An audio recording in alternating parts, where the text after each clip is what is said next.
wabarakatuh. Alhamdulillahi rabbil alamin. Wassalatu wassalamu ala ashrafil anbiya wal mursalin Sayyidina wa maulana Muhammadin wa ala alihi wa ashabihil mujahidin at-tahirin. Rabbi shrah li sadri wa yassir li amri wahlul 'uqdatam min lisani yafqahu qawli. Allahumma la sahla illa ma ja'altahu sahla wa anta taj'alul hazna idza syi'ta sahla. Amma ba'd. Bapak Ibu jamaah Majelis Ta'lim Masjid At-Taqwa rahimakumullah. Marilah kita persembahkan puji syukur kehadirat Allah Subhanahu wa taala yang mana kita sama-sama masih diberinya nikmat, antara lain nikmat umur, nikmat sehat dan nikmat sempat, serta yang mendorong kita untuk ngaji ko tak lepas dari nikmat iman dan hidayah. Alhamdulillah kita sama-sama masih dapat bertahan di masjid iko untuk berapa menit ke depan mengikuti pengajian. Salat salam pada Nabi kita Muhammad alaihi salatu wassalam. Kita berharap galau-galau agar kiranya kita dan keluarga kita termasuk dalam golongan umat beliau yang istiqomah dalam syariatnya dan bakal mendapatkan syafaatnya pada hari kiamat lagi. Amin Allahumma amin. Alhamdulillah kita pada malam ini dapat pula bertemu untuk ngaji yang mana lah hampir 2 bulan barangkali ya. Tak ada aku giliran di siko. Mereka kita bertemu lagi dan kajian kita masih tetap dalam kajian yang biasa, ilmu tauhid. Ada yang terkenang batasnya yang lagi kaji? Terkenang no? Lupa. Dalam mungkin tak ada ya. Nah kalau baik itu tak tahu kau ni apa ngulang apa bukan ya. Kita kaji lagi tentang sifat wahdaniyat, baru kaji teruskan. Yang mana sifat wahdaniyat itu masih termasuk dalam golongan sifat salbiyah. Arti salbiyah menolakkan barang yang tak layak dengan zat Allah Ta'ala, yang mana yang tak layak itu di Allah memang tak narunian, adanya di pemikiran kita, galak diado-adokan oleh hati kita. Itulah yang ditolak oleh sifat salbiyah. Sehingga hakikatnya tidak maujud pada zihin, tidak maujud pada kharij, tapi maujud pada ibarat. Karena ngapa? Memang tak narunian yang ditolak itu barangnya. Wa yajibu fi haqqihi ta'alal wahdaniyatu fi dzati wa fi sifati wa fil af'ali. Dan wajib pada hak Allah Ta'ala itu sifat wahdaniyat, sifat esa atau satu, tak ada berbilang-bilang. Yang apa yang satu itu? Zat Allah satu, sifat-sifat Allah satu, perbuatan Allah juga satu. Itu dikatakan esa. Nah baru dijelaskan wa ma'nal wahdaniyati fi dzati annaha laysat murakkabatan min ajza'in muta'addidatin. Yang dinamakan esa atau satu pada zat itu ialah zat Allah itu tidak ada susunan dari juzuk-juzuk atau suku-suku yang berbilang-bilang. Kalau kita makhluk ini ada susunan. Jadi kalau kita manusia tersusun dari kulit badan kita ini, udah kulit, daging, tulang, urat, darah, itu susunan namanya, sehingga membentuk satu zat ya. Nah zat Allah tak naruh yang itu, dikatakan esa ya. Dia tak naruh susunan dari juzuk-juzuk. Nah umpama zat Allah itu ada susunan, itu disebut dengan kam muttasil fi zat, yang wajib dinafikan, wajib dihilangkan dari i'tiqad kita. Artinya kalau terpikir di hati kita Allah Ta'ala itu ada bentuknya, hilangkan yang itu bukan Allah, ya. Nah, itu yang pertama. Wa annahu laisa hunaka zatun tusbihu zatahu ta'ala, dan pengertian yang kedua Allah esa pada zat itu bahwa tidak ada satu zat pun dari zat makhluk ini yang serupa dengan zat Allah.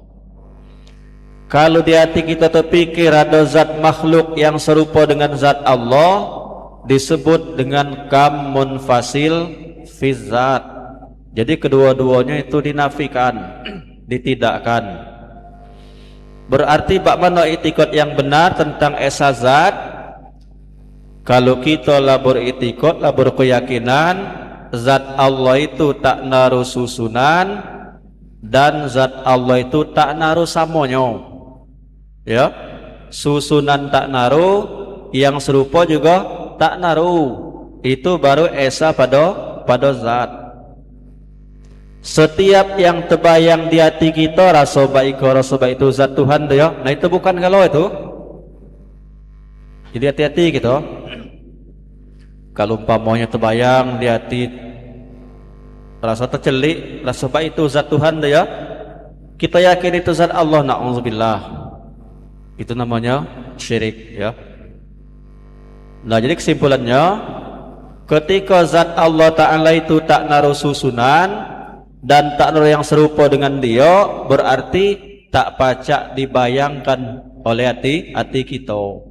Nah, ketika tak terbayang oleh hati kita, tak tergambar sedikit pun, itulah baru yang benar tu esa pada zat, ya. Satu, ya.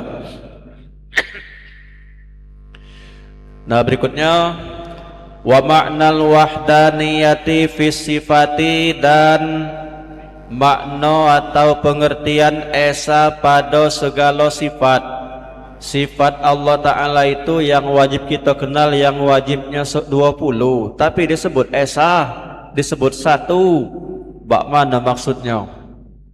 Nah, maksud satu pada sifat itu huwa adamu ta'addudiha, ialah sifat Allah yang wujudiyah, sifat ma'aninya dalam satu persatu sifatnya tak lebih dari satu, tak ada berbilang-bilang. Kudrat satu, iradat satu, sampai ke kalam, ya, satu galau. Nah, kalau kita terpikir di hati sifat Allah itu lebih dari satu, umpamanya kudratnya dua, iradatnya dua, misalnya apa, ya, itu namanya kam muttasil fi sifat, nafikan juga, hilangkan juga dari i'tiqad kita.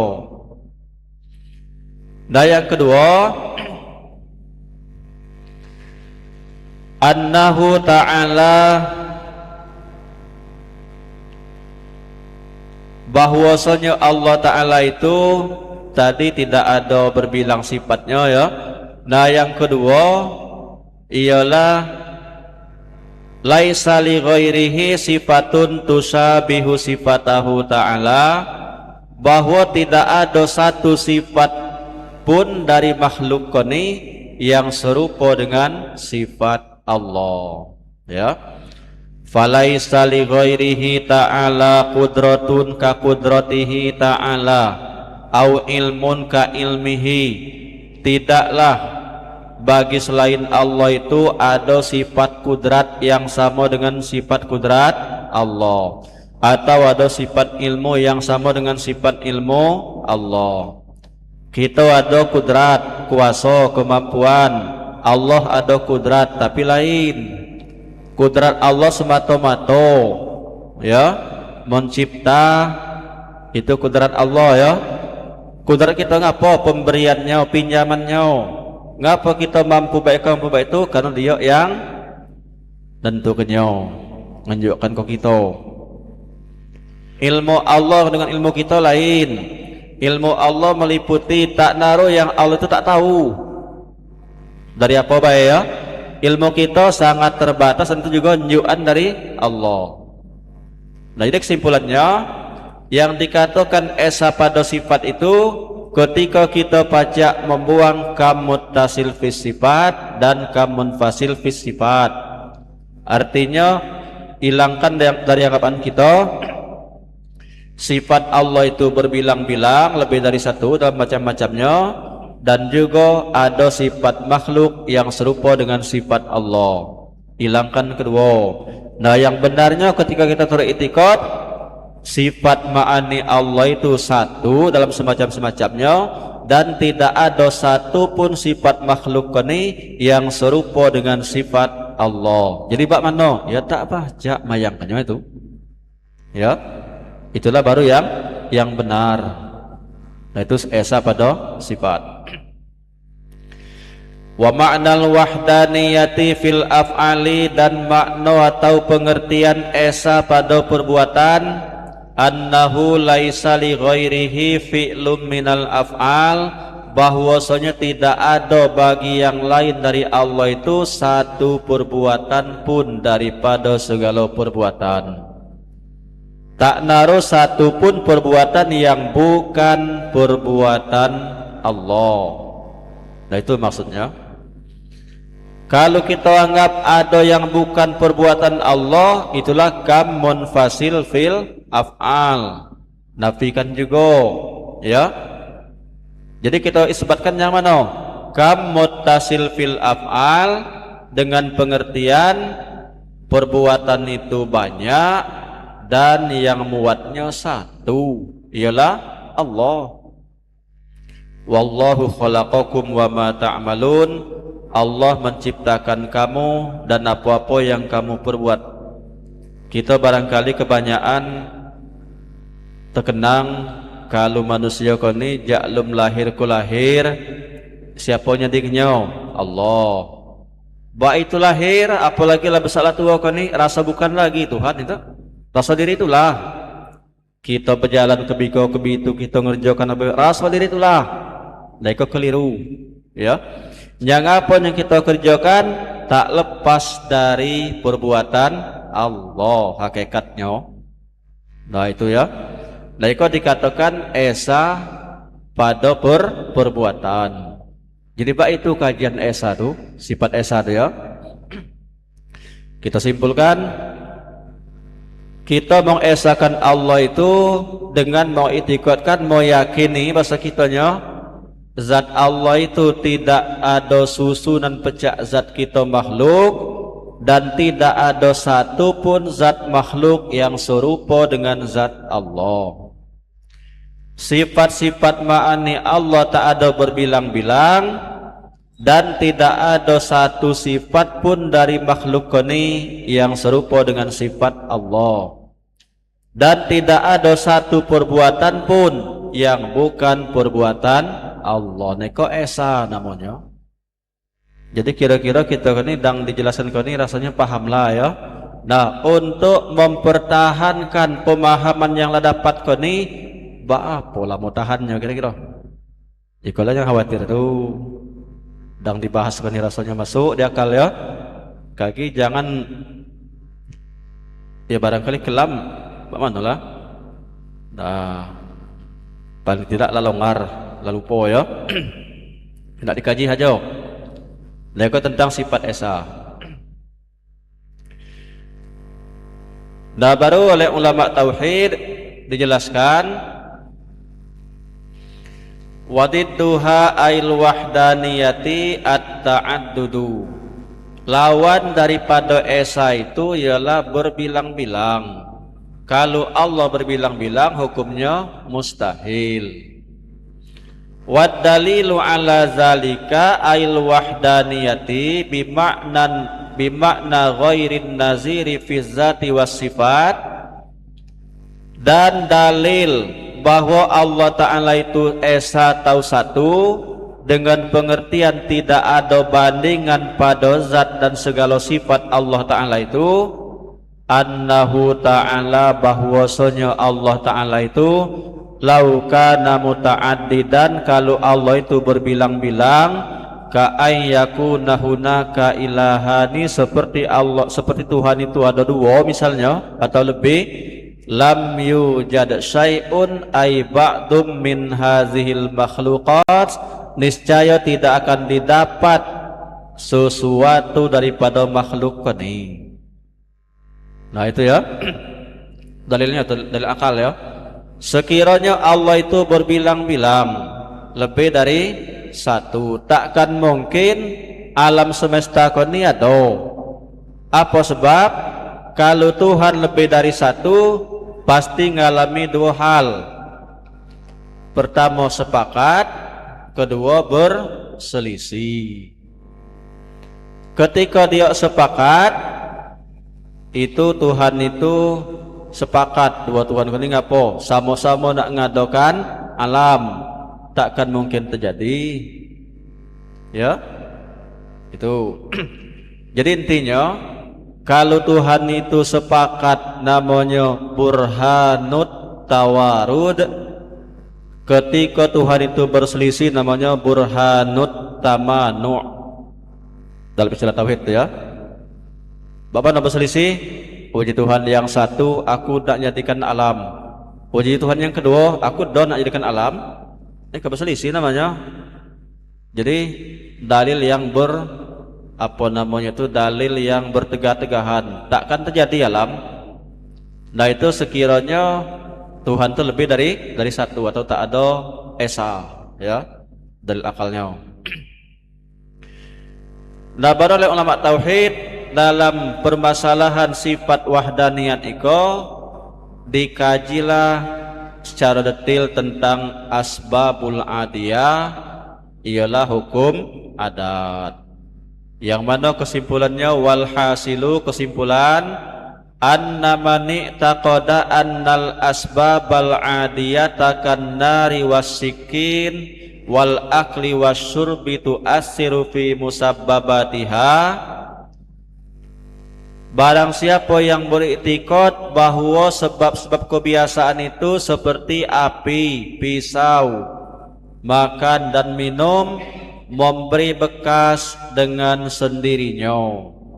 Api memotongkan atau bahasa kitanya masakkan ya, pisau melukai, makan ngenyangkan, minum ngilangkan dahaga, pupuk nyuburkan tanaman, obat mewaraskan penyakit dan lain sebagainya. Kita anggap benda itu nian yang ada kekuatan tu. Nah itu ulama tauhid ijma' ya, sepakat galo, fahuwa kafirun, itu iktikad orang kafir. Nah itu ya, itu contoh-contoh dikit baik, bukan belah galonnya. Galon yang kita gawain ini terikat galon dengan hukum adat. Misal kita berjalan kau ni ngapo, rasa kuasa diri nian, bukan Tuhan yang kuasa kan? Jelas bukan itu? Jelas. Ya. Kita bermasak, orang Tino ya, bermasak makanan asalnya keras tak kira, kapan dimasakkan sekian menit, lembut tak kira lemak makannya. Tu tekad di hati kita yang melembutkan yang masakkan kau ni semata-mata api kau ni. Jelas itu tak lepas dari hukum adat kita kan ya. Dibikola fungsinya nak dikaji haja kan ni agar terkenang ku hakikat ya. Nah itu ya. Jadi orang kafir yang berkeyakinan bahwa hukum adat itu memberi bekas bahasa kita ada kekuatan ya dengan sendirinya. Kapan dipupuk tanaman tu sebenarnya ngapa pupuk kau ni nyobornya tu oleh saniko yang banyakkan getah umpamanya itu ya dan lain sebagainya. Itu iktikad orang kafir di ulama tauhid. Satu. Yang kedua, au biquwatin ja'alahallahu fiha, ada orang yang beriktikad bahwa Allah Ta'ala itu menjadikan kekuatan dalam benda. Bagaimana misalnya Allah menunjukkan kekuatan kepada benda tajam untuk melukai, Allah berikan kekuatan kepada nasi untuk mengenyangkan. Allah berikan kekuatan kepada air untuk menghilangkan dahaga atau merasakan kita jadi dingin. Misalnya tuh ya. Nah, jadi kita anggap ngapo? Hukum adat koni ada kekuatan, cuma Allah titipkan ke dia. Nah, itu hukumnya apa? Itu kata ulama tauhid fasik bid'ah. Fasik itu rusak, bid'ah itu yang tak dilakukan oleh Nabi, namanya itu ya. Fasik bid'ah. Yang pertama tadi, benda itu dan bak rambut tak ada campur tangan Tuhan, itu soalnya itu ya. Itu kafir. Yang kedua itu lah ada campur tangan Tuhan, ngapa? Dia menunjukkan kekuatan ke benda. Nah, di mana salahnya? Berarti kalau potongan itu lamun tak naru sebab laju ngapo? Tak pacak berbuat Tuhan. Contoh ya, sekiranya Allah itu menunjukkan kekuatan dalam nasi untuk mengenyangkan. Lamun tak makan nasi laju tak kenyang. Nah, padahal nguk tak makan kapan Allah berkehendak kenyang, kenyang masih. Ya. Nah, itu contoh itu ya. Yang kedua. Yang ketiga, wa man i'taqada annal mu'assira huwa Allah ta'ala lakin ja'ala bainal asbab wa musabbabatiha talazuman aqliyan. Siapa yang beriktikad bahwa yang memberi bekas itu ialah Allah Ta'ala, tetapi Allah jadikan di antara sebab dengan musabab atau akibat itu berlaziman pada akal, bihaitsu la yasihu ta'akhuruha, dengan sekira-kira tak sah nyalai. Ba itu ada sebab, pasti akibatnya ba itu. Fahuwa jahilun, itu itikad orang jahil. Kita bertekad ya, kalau kita makan pasti dijadikan Allah kenyang, kalau minum pasti Allah jadikan hilang dahaga, kalau kena benda tajam pasti Allah jadikan luka, dan lain sebagainya. Mereka orang jahil, orang yang tak paham dengan hukum adat ya. Di mana salahnya? Kalimat pastinya itu yang salah tuh. Lamun makan pasti dijadikan Tuhan kenyang. Nah, pastinya kan ikolah yang salah itu. Berarti kapan itu mana potongnya? Siapa yang berpenyakit mendiak berobat pasti Allah jadikan waras. Iko kadang-kadang lah berapa rumah sakit digari tak waras. Nah, kalau nunjukkan yang itu keliru tuh ya. Nah, tiga ya. Yang keempat, wa man i'taqada annal mu'assira huwallahu wa anna bainal asbab wa musabbabatiha talazuman adiyan bihaitsu yasihu ta'akhuruha fahuwal mu'minun naji. Barang siapa yang beriktikad, yang berkeyakinan bahwa yang beri bekas, yang ada kekuatan itu hanya Allah, tapi Allah jadikan di antara sebab dengan akibat berlaziman pada kebiasaan sah nyalai ya. Nah, kita ambil contoh. Kalau kita lapar, pengen kenyang, nunggu baik dah makan, bagaimana? Tak maju ya, harus ada usaha. Apa usahanya? Makan. Nah, ketika makan, bagaimana hasilnya? Mendiak kenyang Allah yang nyatikan, mendiak tak kenyang juga Allah yang nyatikan. Sahnya lah ya, kebiasaan baik itu. Kebiasaannya kapan makan dijadikan Allah kenyang, kebiasaannya. Kebiasaannya kalau kita kena api letup, kebiasaannya Allah yang nyatikan. Di mana sahnya lai? Nabi Ibrahim contohnya. Api maur-maur, kayu bakarin teladung, kapan dimasukkan ke api? Dingin Nabi Ibrahim, bukan kepanasan, kedinginan. Jangankan lebih, jangankan pakaian ya, itu teko sehelai bulu roma pun tak terbakar. Nah disiko sahnya lai. Berarti ngapo? Allah galo nyadikinnya tu. Hakikatnya iko baru mukminun naji, mukmin yang selamat. Jadi yang keempat iko nak kita pegang tu. Yang 1 2 3 itu salah galau.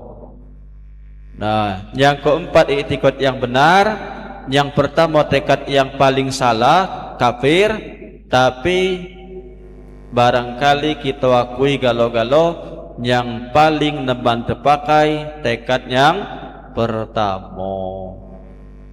Yang jahat kali tadi. Ya. Baik itu kita berhasil apa baik oleh diri nian misalnya itu ya. Uji kita tekad pertama itu. Laikola tentang kajian sifat wahdaniyat ya. Mudah-mudahan paham ya. Ladi baru juga nih. Selanjut habis sifat salbiah kita masuk ke sifat ma'ani. Ma'ani itu 7 ya. Kudrat, iradat, ilmu, hayat, sama, basor, kalam. Itu sifat ma'ani. Apa ta'rif ma'ani? Huwa sifatun wujudiyatun qadimatun qaimatun bizatihi ta'ala aujabat lahu hukman. Arti sifat ma'ani itu sifat yang ada, yang dahulu, yang berdiri dengan zat Allah Ta'ala, yang mewajibkan satu hukum, ialah sifat maknawiyah. Apa hakikatnya? Mawujud pada zihin, mawujud pada kharij. Bahasa kitanya sifat ma'ani Allah itu di hati kita diakui, lamun terbuka hijab dilihat sifat ma'ani itu. Itu ya. Nah. Wa yajibu fi haqqihi ta'ala al-qudratu, dan wajib pada hak Allah Ta'ala itu sifat kudrat, artinya kuasa. Wa hiya sifatun wujudiyatun qadimatun qaimatun bizatihi ta'ala. Kuasa itu merupakan satu sifat yang ada, yang dahulu, yang berdiri dengan zat Allah Ta'ala. Kita cerna satu persatu. Sifat kudrat disebut sifat yang ada. Bak mana maksud ada itu? Maksud ada itu mawujud kedua tadi. Ati ngakui, lamun terbuka hijab tuh terlihat. Nah itu ada namanya. Kalau wujud itu sifat hal, bukan wujud ya. Ya, kapan maknanya juga sifat hal. Itu ya. Nah kapan kudrat sampai ke ujung ini namanya sifat wujudiyah, sifat yang ada. Lamun terbuka hijab tuh terlihat. Disebut dahulu bak mana maksudnya? Sifat kudrat itu tak naruh permulaan dahulu tuh. Qadim ya. Mun dia ada permulaan itu baharu namanya. Dan berdiri dengan zat Allah itu bak mana maksudnya? Adanya kudrat itu pada zat Allah Ta'ala. Jadi kita berkeyakinan sifat kuasa itu sifat yang lamun terbuka hijab dapat dilihat, tak naruh permulaan, dan adanya pada zat Allah Ta'ala. Yujidu ta'ala biha wa yu'dimu kulla mumkinin ala wafqil iradati. Allah Ta'ala itu mengadakan dan menidakkan segala yang mungkin kini dengan sifat kudratnya atas muafakat sifat iradat. Jadi hati-hati, siapa yang nyadikan alam, puji kita, kudrat Allah. Siapa nidakkan alam, kudrat Allah. Salah itu. Ya. Tadi nyembah sifat kita tuh. Siapa nyadikan alam? Allah dengan sifat kudratnya. Yang nidakkan alam?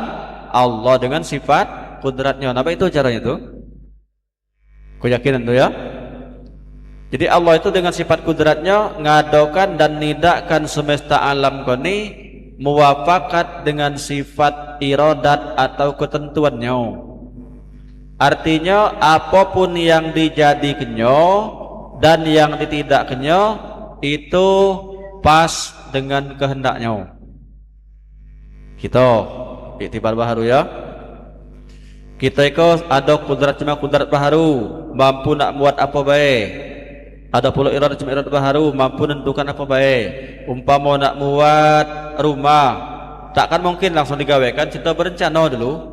Nak buat rumah ikan ni bentuknya baik iko, bahannya baik itu, ya. Besarnya sekian kali sekian. Lah matang dipikirin kita baru digawekan. Nah, yang apa yang kita gawekan tadi akor dengan yang kita kenai. Itu maksudnya itu ya. Jadi apa yang terjadi kan ini? Yang Allah ciptakan, yang Allah tidakkan dengan sifat kudrat itu ya. Akor dengan sifat iradat dengan ketentuannya. Nah, itu maksudnya itu ya. Nah, baru dijelaskan wadidduha ail qudrati al ajzu.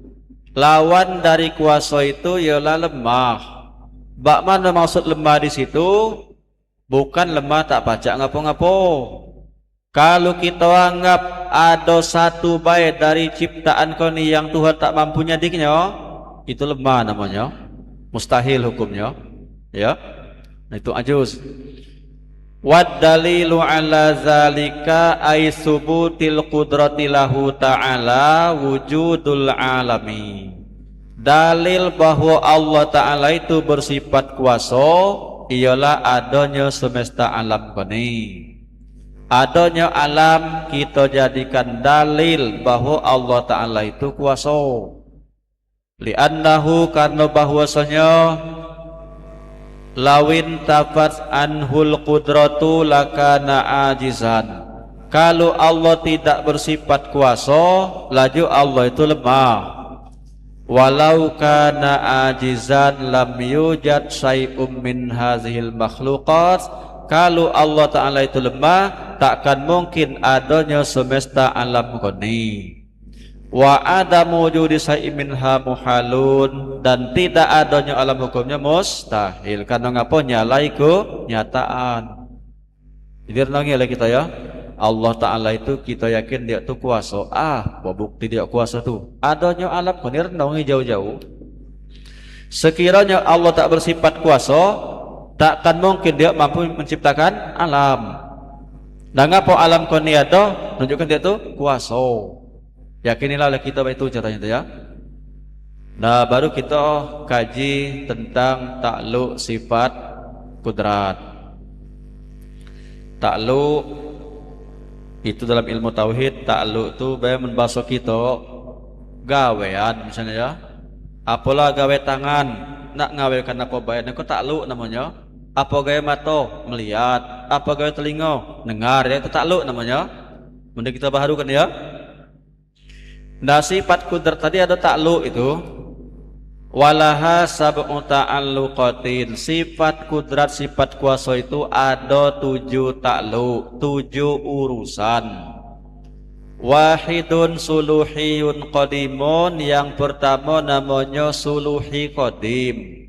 Arti suluhi qadim itu patut, pantas bagi Allah yang qadim. Bak mana maksudnya? Wa huwa sulahiyatuha fil azari lil ijad wal idam biha fi waqtil imkan. Arti suluhi qadim itu patutnya sifat kudrat pada azali untuk ngadokan dan nidakkan dengannya pada waktu yang membolehkan. Allah Ta'ala itu ada sifat kuasa. Nah, dengan sifat kuasanya Allah Ta'ala itu, Allah itu ada kebebasan. Dia nak ngadokan makhluk dia kuasa, dan ada makhluk juga kuasa. Ya, itu namanya suluhi qadim.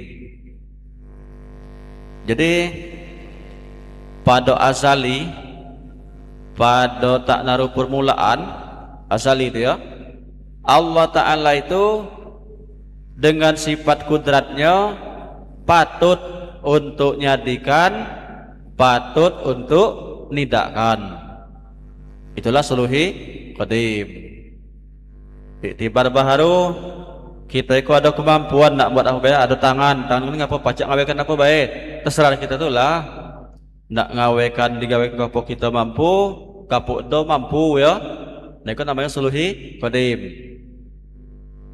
Itu sekedar iktibar, jangan disamakan ya. Apa guna iktibar kita mudah nyambung baik itu baik. Satu ya. Wasala satun tanjiziyatun hadisatun, dan 3 takluk namanya tanjizi hadis. Sifat kudrat Allah itu terlaksana kepada baharu sebanyak 3 macam. Yang terlaksana tu pertama, wahiyya ta'alluquha bi ijadil mumkini ba'da adamihi sabiqi. Tanjizi hadis yang pertama atau bahasa kitanya, kekuasaan Allah Ta'ala itu terlaksana kepada si baharu kini. Ketika mana itu? Ketika bertakluknya sifat kudrat tadi dengan mengadakan mungkin sesudah tidaknya yang dahulu. Kita makhluk kini proses dari tak ada ku ada kudrat Allah itu yang adanya tadi. Kita manusia dari lum lahir ya, tidak ada ku ada tu. Itulah tanjiz hadis yang pertama tu. Dunia kan tak naruh asalnya, dan juga itu kalau kita anggap aidang dunia lum naruh bilo ni, berarti teman dunia kan ngapa tempat kosong. Nauzubillah, salah, tak naruh apa-apa ya. Tak usah pikir lagi kita gitu. Nah jadi dunia ini dang lumado, kemudian dengan kendaknya diadoknya. Nah dari tak ada kuada tu, itu tanjiz hadis yang pertama, terlaksana kekuasaan Allah kepada si baharu untuk ngadokan dari tak ada ku ada. Satu ya. Wa ta'alluquha bi idamihi ba'da wujudihi. Yang kedua, bertakluknya sifat kudrat atau kuasa Allah tadi dengan menidakkan mungkin sesudah adanya. Kita makhluk dang ada ni tahu-tahu tak ada orang mati misalnya. Nah dari hidup ke mati itu siapa jadinya? Allah dengan sifat kudratnya. Niko namanya takluk yang kedua. Tanjiz hadis yang kedua ya. Yang ketiga, wa ta'alluquha bi ijadil ba'si minal qabri. Bertakluknya kudrat dengan ngadakan si mungkin untuk bangkit dari kubur. Orang yang mati di dalam kubur bak hari ni itu kaki bakal bangkit ketika sudah hari kiamat ya. Naba itu bangkit dari jadi tanah ke bangkit jadi manusia pula tu siapa jadinya? Allah melewati sifat kudratnya. Nah ikut 3 takluk disebut dengan tanjizi hadis ya. Tertunai terlaksana kepada baharu. Kekuasaan Allah Ta'ala itu terbukti terlaksana kepada baharu 3 tempat tadi. Dari tak ada ku ada, dari ada ku tidak, dari tidak ku bangkit ya. Itu kudrat galau itu 3 ya. Wasala satu ta'alluqatun qabdiyatun, dan 3 takluk disebut takluk qabda, takluk genggaman. Arti genggaman itu ya kalau kita makhluk kuningnya apa yang kita genggam, tak tahu kita itulah apa nak genggam berat baiklah, apa nak dilonggarkan, apa nak gotokkan misalnya ya, terserah kita. Itu genggaman namanya. Nah qabda itu pertama, wahiyya ta'alluquha bistimrari adamil mumkini waqta imkan wujud qabla wujudihi. Bertakluknya kudrat Allah itu dengan mengekalkan tidaknya mungkin pada waktu yang bolehkan ada sebelum adanya. Bagaimana maksudnya? Allah sudah menentukan bahwa si fulan itu kaki bakal lahir. Ada ketentuannya ya. Sebelum dia lahir kini, itulah qabda yang pertama. Lah dikuasanya oleh Tuhan. Dan belum lahir kini, dan belum ada kini. Qabda pertama. wa ta'alluquha bistimrari wujudihi ba'dal adami. Qabda kedua bertakluknya sifat kudrat dengan mengekalkan ada mungkin sesudah tidaknya. Yalah bak kuari kini. Jadi kita kini bak itu lahir sampai ke mati namanya qabda yang kedua. Jadi ngapo? Yang ngapo yang kita temui selama hidup kini dalam genggamannya galau. Hakikatnya itu ya. Tuh. Yang ketiga wa ta'alluquha bistimrari adamihi ba'dal wujudi, bertakluknya kudrat dengan mengekalkan tidaknya mungkin sudah ada. Kapan itu? Orang mati di alam barzah ya, juga dikuasai oleh Allah Ta'ala. Nah kalau kita atur cara urutannya, pertama suluhi qadim, dengan sifat kudrat atau kuasanya Allah itu mampu nak ngadakan atau nak nidakkan. Keduanya apa? Tanjizi hadis yang pertama, Allah jadikan dari tak ada ku ada. Ya, salah.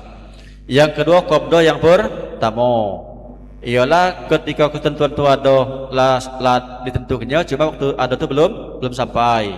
Dua ya. Ketiga tanjizi hadis yang pertama, dari tak ada ku ada, dimunculkan Tuhan dari tak ada ku ada. Tiga ya. Keempat qabda yang kedua, ba itu lahir sampai menjelang mati namanya qabda yang kedua bak kali ya. Yang kelima tanjiz hadis yang kedua ialah proses apa mana? Dari hidup ke mati. Yang keenam qabda yang ketiga alam kubur, dan yang ketujuh tanjiz hadis yang ketiga ialah bangkit dari kubur. Dari itu berarti apa kita kan ini tak lepas dari yang namanya kekuasaan Allah. Bakramu tak cak hendak kita hakikatnya ya. Mereka tentang sifat kudrat. Bak mana kira-kira? Jelaslah. Mual ya. Nah, jadi kita tuh dang dikaji ini jelas ya. Ngakui bahwa kita kini tak pacak ngapo-ngapo, ngok lemak, ngok tak lemak, tak pacak ngelaknya karena ngapo lado ketentuan galau dia yang nyedihnya ya. Tapi bagaimana untuk nerimo yang tak lemak tu tak nak menpacak ya. Dan baik itu datang yang tak lemak bagaimana ya, bukan kita kini redo terima baik tu oleh tacak urung baik ya, terima tak cak urung baik.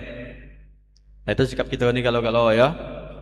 Kita tak baca, tak manusia biasa kita ni, bukannya orang lah tingkat tinggi. Itulah sifat kudrat ya.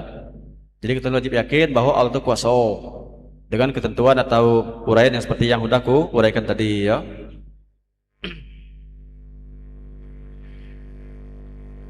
Jelas kira-kira ya? Terutama sekali lagi. Sifat yang berikutnya sifat iradat. Apa itu iradat? Ialah menentukan atau berkehendak. Jadi kalau kita manusia kini, yang apa itu iradat tu? Iwati kita mikir kelam aku nak itu, kaki aku nak ngawekan iko, itu kehendak namanya. Ya, budaya aku nak gawe itu, nak kelbusian itu kehendak namanya. Itibar baharu ya. Allah itu bersifat iradat atau berkehendak atau menentukan. Nah sifat iradat itu ialah satu sifat yang ada, yang dahulu adanya pada zat Allah, sama dengan kudrat tadi. Jadi sifat iradat itu menentukan tuh sifat yang ada, lamun terbuka hijab terlihat, dan dia itu tak narupur mulaan karena qadim, adanya pada zat Allah Ta'ala. Yukhassisu bihal mumkina bi ba'di ma yajuzu alaihi, dan Allah Ta'ala itu dengan sifat iradatnya dia menentukan segala yang mungkin kini. Imma bil wujudi, apa nak diado kenyo, au bil adabi nak tidak kenyo, itulah ditentunya kalau. Atau sifat-sifat misalnya orang itu putih atau hitam misalnya ya, orang itu umpamanya tinggi, ada yang pendek, ada yang gemuk, ada yang kurus dan lain sebagainya ya. lah dikehendainya galau itu sangat terjadi itu. Termasuk juga orang itu apa nak jadi orang kaya, apa orang peci, orang berilmu atau orang jahil ya, dan lain-lainnya termasuklah masa dia adanya masa siapa, tempat ada yang di mana bangsa kita manusia kan ya, di masa mana kita lahir, di tempat siap, di dusun mana ya, lah tentunya galau itu oleh Tuhan dengan sifat iradatnya. Termasuklah yang uji tadi. Yang apa yang kita temui dalam hidup ini, yang lemak, yang tak lemak, sangkan terjadi ngapo? Lah ditentukannya galau. Ya, apa nama itu? Bersepakat ya antara kuasa dengan menentukan bagi Tuhan tadi ya. Nah, masalah iradat itu kata ulama Ahlus Sunnah wal Jamaah, ghairul amri war ridha wal ilmi, ketentuan Allah Ta'ala itu bukan hanya berlaku kepada yang diperintah dan yang diredho. Jadi kalau orang-orang Mu'tazilah ujinya kalau yang tak diredho Tuhan pecah maksiat ya, itu tak tentunya itu terjadinya. Mungkin kita bukan baik itu, baik jahat tentunya galau oleh Tuhan. Orang itu maksiat oleh ngapa? Ya lah ketentuannya. Orang itu taat lah baik itu juga ya, tentunya galau. Nah makanya kata ulama tauhid, faqad yuridu wa ya'mur wa yardo. Terkadang Allah itu menentukan sesuatu yang disuruh dan diredonya terjadi pada seorang. Apa contohnya? Iman. Tak usah jauh-jauh ya. Kita malam itu baru selesai ngerjakan mayang isya berjamaah dan ngikuti pengajian, itu namanya gawe baik ya, iman namanya itu ya. Ngapa kita beriman? Karena Allah kehendaki. Berimannya kita dan kita ngaji pada malam itu oleh ngapa? Allah menghendaki. Mun tak dikenainya ya bukan kita ngidahnya cak yang tadi misalnya ya, yang bayang isya banyak tapi ngapa udah isya bubar, tadi kena ya nak ngaji jadi tak do ya. Nah, itu satu ya. Nah yang kedua, wa qad la yuridu wa la ya'mur wa la yarda kal kufri mimman zukira. Terkadang Allah itu kepada seseorang hambanya itu dia tak ngenai untuk jadi orang yang tak diredonyo, seperti kafir. Jadi kita bak kuari kini beriman ya, dan tak ada kafir, tak ada maksiat. Oleh ngapo tak dikenainya nak kafir nak maksiat tu? Mun dikenainya sekejap mata terobak, nauzubillah ya. Nah itu ketentuannya kalau. Dua. Yang ketiga, wa qad yuridu wa la ya'mur wa la yarda kal kufri mimman alimallah adama imanihim. Terkadang Allah itu menentukan seseorang itu nak dijadinya orang yang apa? Orang yang ngerjakan yang tak diredha dan tak disuruhnya. Apa contohnya? Orang kafir. Ya, Fir'aun misalnya ya. Fir'aun itu dianya kafir. Kafir itu gawe apa? Tak suruh tak diredho. Ngapa dia masih terjadi? Dikehendaki Tuhan, sangat terjadi itu. Jadi orang yang kira-kira umpama kok lah tolah mayang kini wajib, dia do masih mayang. Puasa wajib, tak do puasa ya. Oleh ngapa itu? Jadi kehendaknya Tuhan yang tak benar bagi orang itu ya. Nah, yang keempat, wa qad ya'muru wa la yuridu, dan terkadang Allah nyuruh untuk mengerjakan sesuatu yang diredhoinya cuma dia tak ngenai. Contohnya Allah nyuruh Fir'aun untuk beriman, cuma Fir'aun ngapa? Tak nak tulah beriman. Jadi simpelnya ngapa? Sebenarnya telah ketentuan galau dari Allah ya, dengan sifat iradatnya. Nah jadi kita kan ini syukuri ya, syukuri bahwa kita kan ini Allah jadikan orang yang beriman. Dalil Allah itu bersifat menentukan